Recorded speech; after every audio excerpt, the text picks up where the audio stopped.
और राम राज में आज मनुष्य को मारा जा रहा है, राम का नाम लेकर मारा जा रहा है, राम राज में उनके साथ अत्याचार किए जा रहे हैं, उन्हें डराया जा रहा। खबरदार जो घर से निकल गया बुलडोजर चला दूंगा, मैं तुझे गाली बकूँ, मैं तेरी माँ बहन करूँ, मैं तुझे तेरी मस्जिद पे बड़ा वाला झंडा बांध दूँ, तेरे चर्च पे बांध दूँ। बांधा गया चर्च पे भी, आपने वो तस्वीर भी देखी है। और मस्जिदों के गेट पे जो गाने हैं वो तो चल ही रहे हैं साहब, वो तो रुक नहीं रहे हैं। लोग सोशल मीडिया पर लिखते हैं कि आखिरी में राम जी को भी मस्जिद में ही जाके सुकून मिलता। ये सोशल मीडिया पर लोगों ने ट्विटर पर खूब लिखे हैं, क्योंकि आप सारे जुलूस के लेके वहीं पहुंच जाते हैं। अरे भाई इतनी बड़ी दुनिया, भारत इतना बड़ा देश है, दुनिया का सबसे बड़ा लोकतांत्रिक देश है, लाखों सड़कें हैं, घूमिए ना आप घूम घाम के वहीं तो आपका कद छोटा हो रहा, आपकी बदनामी हो रही है, आपका धर्म जो है वो धुंधला सा दिख रहा, उसकी तस्वीर साफ नहीं हो रही। रामचंद्र जी के कद को इतना छोटा मत कीजिए, ठीक है। रामचंद्र जी के विषय में शायर मशरिक़ अल्लामा इक़बाल ने कहा कि है राम के वजूद पर हिंदुस्तान को नाज, अहले नज़र समझते हैं जिनको इमाम हिंद, हम इमाम हिंद मानते हैं।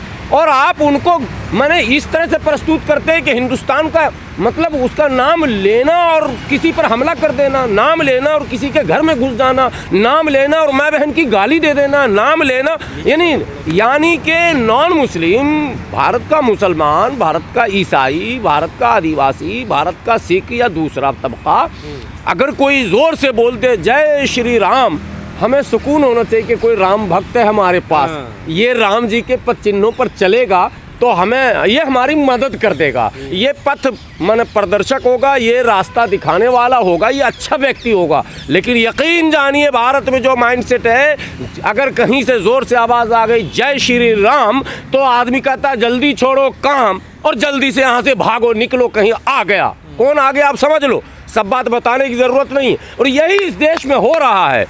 तो मोदी जी और योगी जी और हिंदू धर्म के संत जितने भी हैं उनसे मैं विनती करता हूँ, ये खौफनाक नाम नहीं है, ये डरावना नाम नहीं है, ये दर्दनाक नाम नहीं है।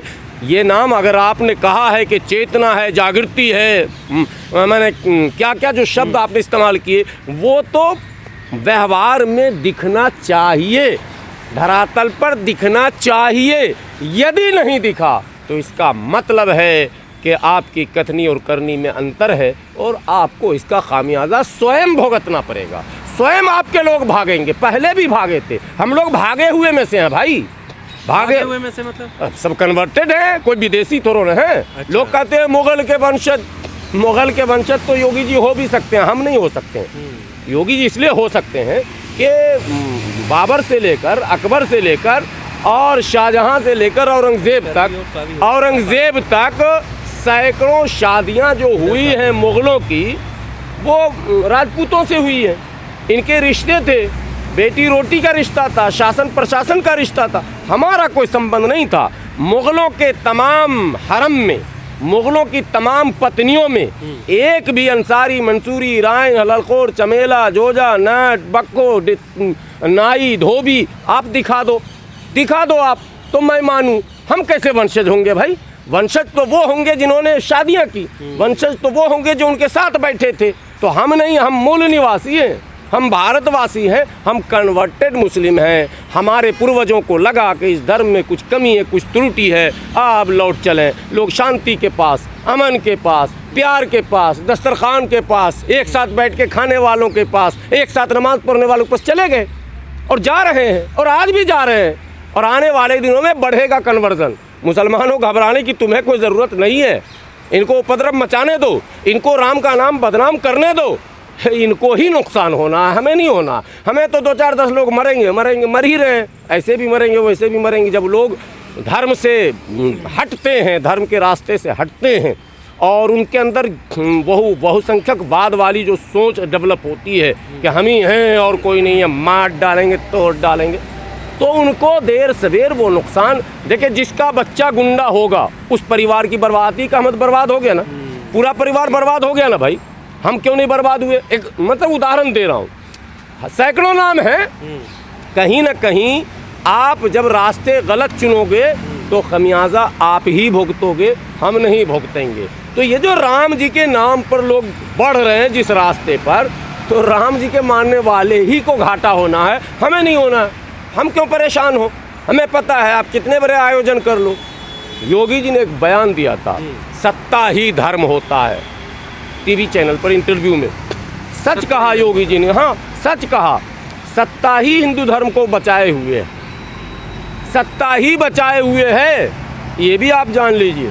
अगर सत्ता में ये ना होते तो धीरे धीरे धीरे धीरे लोग निकलते चले जाते बड़ी तेज़ी से। यहाँ क्रिश्चियनिटी, बड़ी तेज़ी से यहाँ सिखिज्म, सिख धर्म कहाँ से आ गया? अच्छा, इस्लाम पर तो आरोप लग रहा है पाकिस्तान से आ गया, कब्रिस्तान से आ गया, अफगानिस्तान से आ गया, तुर्कमानिस्तान से आ गया, अजरबैजान से आ गया, पता नहीं कहाँ कहाँ से आ गया। लेकिन सिख कहाँ से आ गया? सिख कनाडा से आ गया क्या? अरे सिख कनाडा में जो गया वो भारत का वाकई गया है, सिख तो यहीं का है ना, वो भी तो हिंदू है पूर्वज। सिख से जाके पूछिए आपका धर्म क्या है, तो सिख। तो एक नहीं है भाई, ये तो एक बात मैंने आपको कह दी। बौद्धिज्म में अभी तो साल 6 महीने भी नहीं हुए, मंच लगा लगा के लोगों ने कन्वर्जन किया।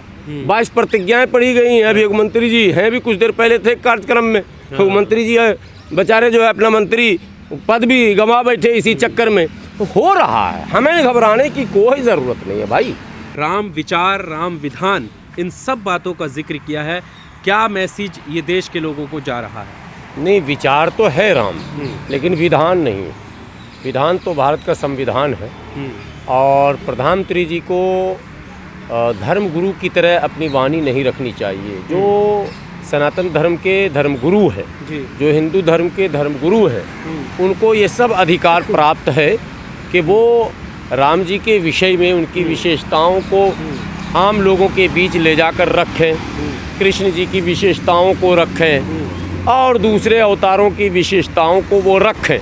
लेकिन प्रधानमंत्री, मुख्यमंत्री, केंद्रीय मंत्री, विधायक, सांसद, पॉलिटिकल पार्टियों के अध्यक्ष अगर ये भी राम जी और कृष्ण जी की ही बात करते रहेंगे तो भारत के संविधान की बात फिर कौन करेगा? ये एक सवाल बड़ा सा पैदा होता है। देश चलता है, भारत जो चलता है वो संविधान से चलता है, और भारत के लोगों को संवैधानिक पद पर बैठे जो लोग हैं उनको चाहिए कि संवैधानिक भाषाओं से समझाएं। आज जहां विधि विधान के साथ प्राण प्रतिष्ठा हो रहा था, वहीं कानून की धज्जी भी लखनऊ में, मुंबई में, भारत के कई शहरों में उड़ाए गए। आपने वो वीडियो सोशल मीडिया पर ज़रूर देखा होगा जिसमें वो भक्तों की एक टोली है और बाज़ाफ्ता वो सारे धार्मिक प्रतीक चिन्ह और सारे झंडे हैं, और मर्यादा कहे जाने वाले मर्यादा पुरुषोत्तम की आकृति की तस्वीरें और झंडे हैं। और तमाम मर्यादाओं को तोड़ते हुए माँ बहन की गाली वाले गाने बजाए गए। वो वायरल है पूरे सोशल मीडिया पर। प्रधानमंत्री जी को इसका संज्ञान लेना था, मुख्यमंत्री जी को इसका संज्ञान लेना था, केंद्रीय कानून मंत्री को इसका संज्ञान लेना था कि और हिंदू धर्म गुरुओं को भी इसका संज्ञान लेना था। साधु संतों को भी कहना चाहिए था कि आप देखो भाइयों, ऐसा काम न करो, राम के नाम को बदनाम न करो। यदि धर्म को इस तरह से प्रस्तुत करेंगे तो इससे आपका नुकसान है। मैं तो कहता हूँ कि इस वक्त जो धर्म है, हिंदू धर्म, इस वक्त वो सिर्फ सत्ता का धर्म होकर रह गया, और इससे नुकसान हमें नहीं है, इससे नुकसान पूरे देश को है। लेकिन ज़्यादा सनातनियों को, जिनकी आस्था राम पर, उनको नुकसान, उनका कद छोटा हो रहा। पर सवाल यही है कि जब पूरा देश राम में है और न्यूज़ चैनल से ये कहा जा रहा है कि भाई अब जो है राम राज्य स्थापित हो गया, आज जो है एक नए भारत की नींव रखी जा रही है, उसी दिन देश के अलग अलग कोने से, जैसा आप बता भी रहे हैं, वीडियो आ रही हैं, खबर आ रही हैं कि राम के नाम पर ही उपद्रव हो रहा है। कौन लोग हैं वो? कार्रवाई भी होती हुई नजर आ रही है? नहीं, कार्रवाई नहीं हो रही किसी पर। ये न्यूज़ मत चलाइएगा कि कार्रवाई होती नजर आ रही है। बुलडोजर नजर आया है, बुलडोजर मुसलमान पे, जिसके घर में ये भक्तों की टोली घुसी, जिसको हाँ उसी को, जिसके माँ बहन को गाली दी गई, उसी पर बुलडोजर चलाया गया। यही अगर रामराज है तो योगी जी और मोदी जी के लिए अगर चिंता का विषय नहीं है तो आने वाले दिनों में जनता बड़ी तेजी से सोच बदलती है। देखिए, सोच बदलने में समय नहीं लगता, बाद में उन्हीं लोगों को लगेगा यार ये तो धर्म की बदनामी है, और ये धर्म अगर ऐसा है तो फिर छोड़ो इस धर्म को, और लोग छोड़ने लगेंगे। ये बड़ी बात मैं कह रहा हूँ।